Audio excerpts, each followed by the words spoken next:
Greenwood, how are you? I'm great, thank you. Thank you. It's Great to see you. Always good to see you. Obviously everybody's loved you for years and years and years.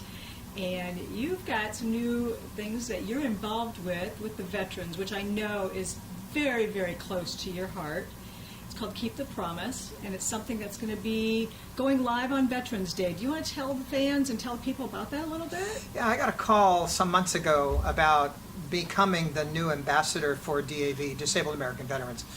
If you remember in the mail, you probably get a lot of the requests from American Legion, VFW, and certainly DAV, requests for funds and things like that. They're hard to connect with the public because there's so many things to donate money for.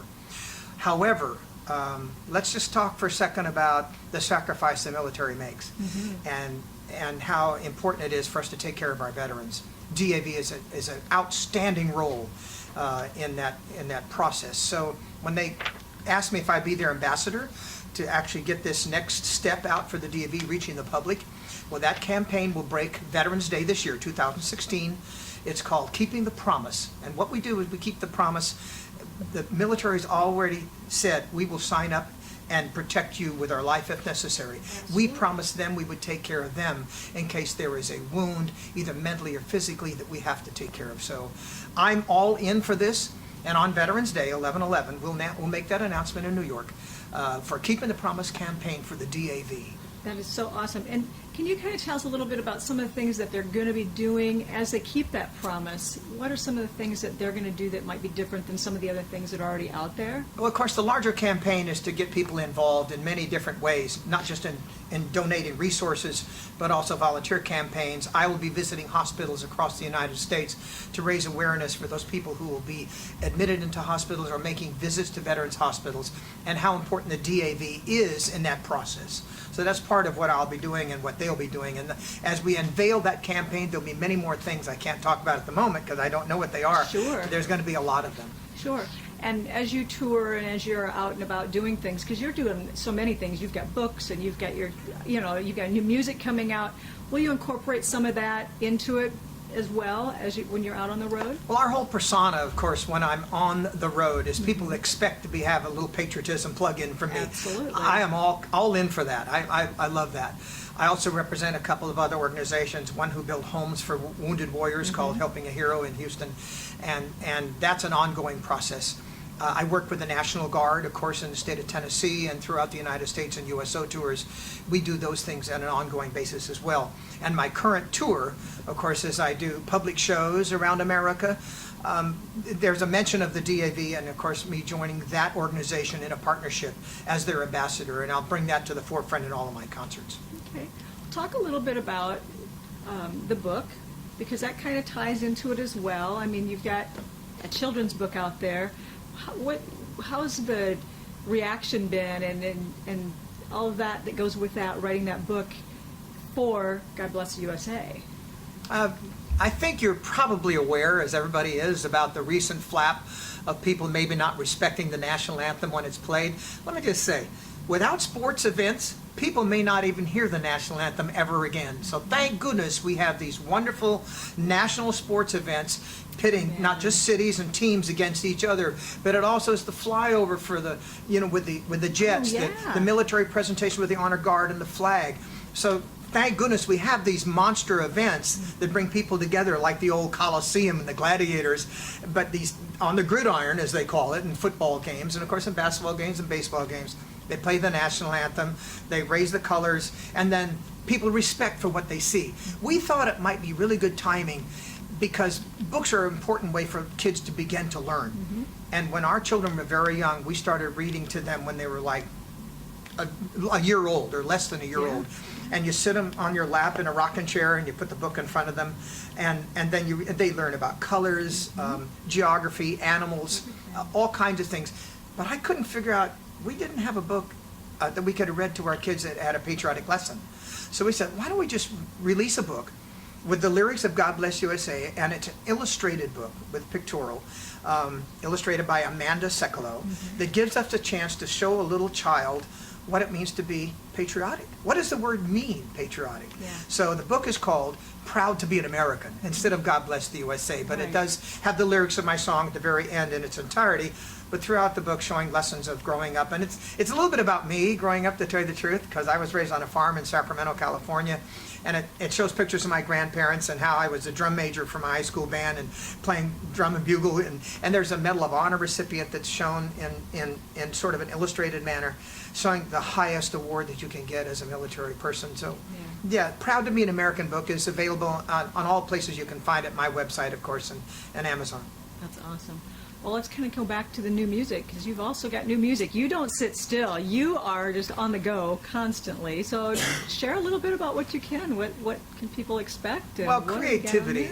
You know, I've always been creative, and I have an 18-year-old, by the way, now who's graduating high school, and he's extremely creative. Of course, his essays that he makes for college applications are amazing, but he's also creating music on the piano. And so as I sit and listen to him, I hear those earmarks of when I was growing up doing the exact same thing. And I was like, gosh, you're more like me than I thought you were. So yes, we've created new music. I have a new CD. It's called I Want to Be in Your World. And I wrote 3 of those songs. And included on them is one of the songs written by Kenny Loggins and Dave and Michael McDonald. And it's called You Can Let Go Now, and Michael McDonald plays piano for me on that particular cut, so that's kind of cool. Absolutely. And he lives right near me in Tennessee, here in Nashville area.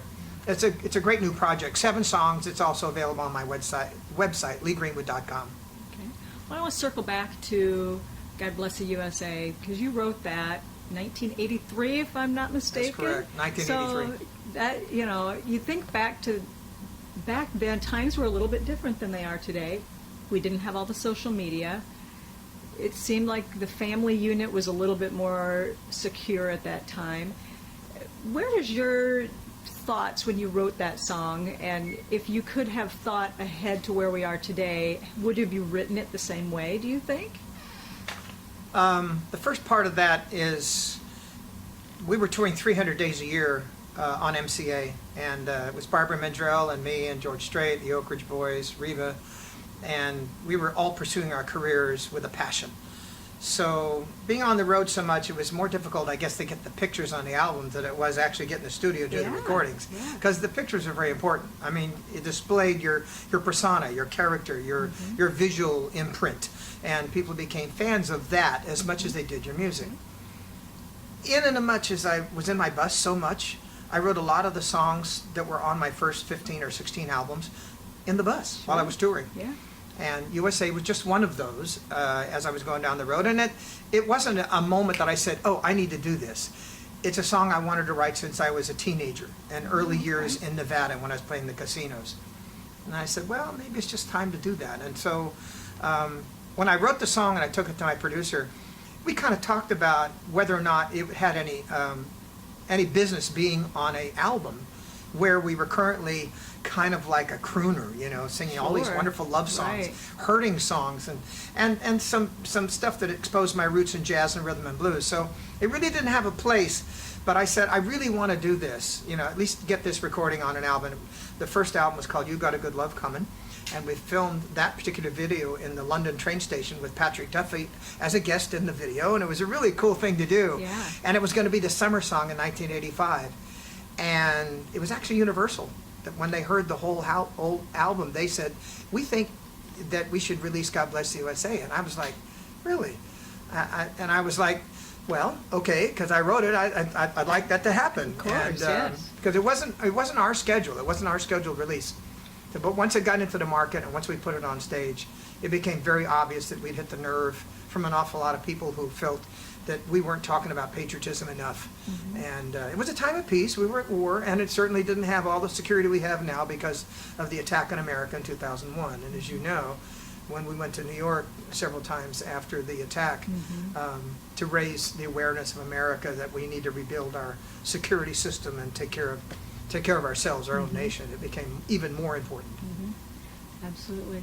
Well, I want to just kind of close and, kind of talking a little bit more about this Veterans Day and being an election year and all the things that are going on, with everything in our country at the moment.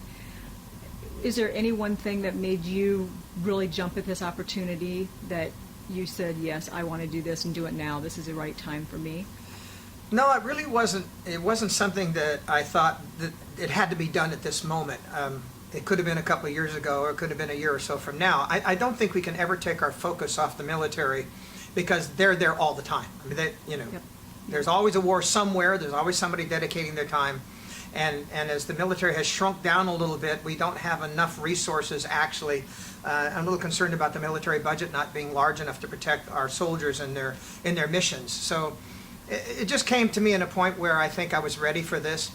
We have a lot on our plate. We always do. My wife and I, we have 2 sons, and they're both getting more education than I thought that I'd ever get. And but we agreed that if I take this honor on to be an ambassador for the DAV, that it was something we dedicate a lot of time for in this next year. So as we approach Veterans Day, we'll remember our veterans, and we'll also break this brand new campaign, which is Keeping the Promise. Talking about your kids just a minute, I'm going to throw in one last question. How involved is your family in stuff like this with you? I know we talked off camera a little bit about your wife helping you with social media and so forth. Do you involve them in a lot of these kind of efforts outside of the music world as well? No, and interesting you would ask that question. I'm not a politician, so I don't really need their input. I don't need them to stand beside me as I do these things.